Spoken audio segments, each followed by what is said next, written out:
ভারতে বাংলাদেশ মিশনে হামলা ও সম্প্রীতি বিনষ্টের প্রতিবাদে নয়াপল্টনে বিক্ষোভ মিছিল করছে বিএনপি। সেখানে আছেন রিপোর্টার আহমেদ সালাহিন, সরাসরি যাচ্ছি তার কাছে।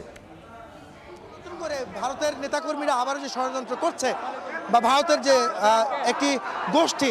সেই তাদের বক্তব্যের এবং হামলা এবং তাদের যে উস্কানিমূলক যে বক্তব্য বা ষড়যন্ত্র তার প্রতিবাদে কিন্তু আজকের এই মিছিলটি মূলত নয়াপল্টন থেকে বের হয়েছে কেন্দ্রীয় কার্যালয়ের সামনে থেকে, যেখানে নেতৃত্ব দিচ্ছেন বিএনপির সিনিয়র যুগ্ম মহাসচিব রুহুল কবির রিজভী আহমেদ এবং তার সঙ্গে রয়েছেন বিএনপির অঙ্গ সহযোগী সংগঠনের নেতাকর্মীরা। আপনারা দেখছেন যে যুব দল, স্বেচ্ছাসেবক দল, ছাত্র দল এবং ঢাকা মহানগর উত্তর দক্ষিণ সেখানকার নেতৃবৃন্দ কিন্তু আজকের এই মিছিলে তারা অংশ নিয়েছেন এবং বিশাল একটি মিছিল রাজধানী প্রদক্ষিণ করছে, রাজধানীর একটি অংশে প্রদক্ষিণ করছে। আপনারা দেখছেন বিভিন্ন অঙ্গ সহযোগী সংগঠনের নেতাকর্মীরাও রয়েছেন। গত কিছুদিন যাবৎ বাংলাদেশে সম্প্রীতি বিনষ্টের যে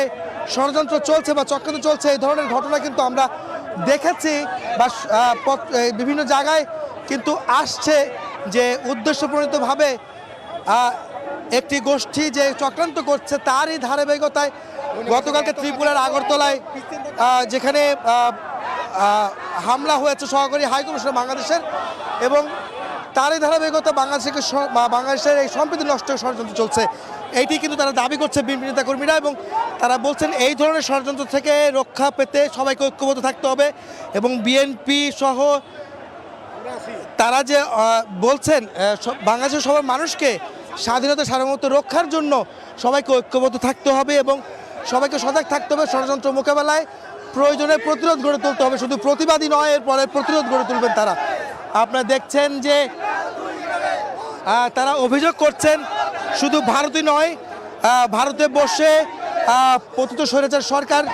সরকারের প্রধান ছিলেন যিনি শেখ হাসিনা, তিনি ভারতে বসে ষড়যন্ত্র করছেন বাংলাদেশের বিরুদ্ধে, এবং সেই ধারাবাহিকতাই কিন্তু গতকালকে বাংলাদেশ হাই কমিশনে এই হামলার ঘটনা ঘটেছে এবং বাংলাদেশের যে বর্ডারে, সিলেট বর্ডারে তাদের বাংলাদেশের নেতা দুঃখিত ভারতের যে একটি দলের সমর্থকরা তারা ভারতের বাংলাদেশের বর্ডারে সীমান্তে তারা সীমান্ত ভেঙে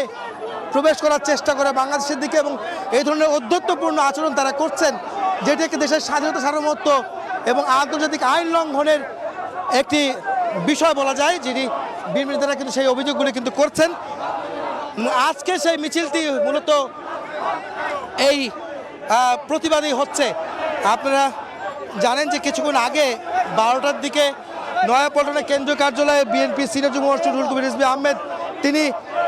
সংবাদ সম্মেলন করেছেন এবং বলেছেন ভারতে যে বাংলাদেশের হাই কমিশনে যে হামলার ঘটনা ঘটেছে তারপরে জাতিসংঘের জাতিসংঘের শান্তিরক্ষা বাহিনীর সদস্যদের সেখানে মোতায়েন করা যায় কিনা সে বিষয়ে অন্তর্বর্তীকালীন সরকার বাংলাদেশের তাদের কাছে পরামর্শ দিয়েছেন এবং আহ্বান জানিয়েছেন। ভারতে বাংলাদেশ মিশনে হামলা ও সম্প্রীতি বিনষ্টের প্রতিবাদে নয়াপল্টনে বিক্ষোভ মিছিল করছে বিএনপি। আমরা তখন সরাসরি ছিলাম সেখানে।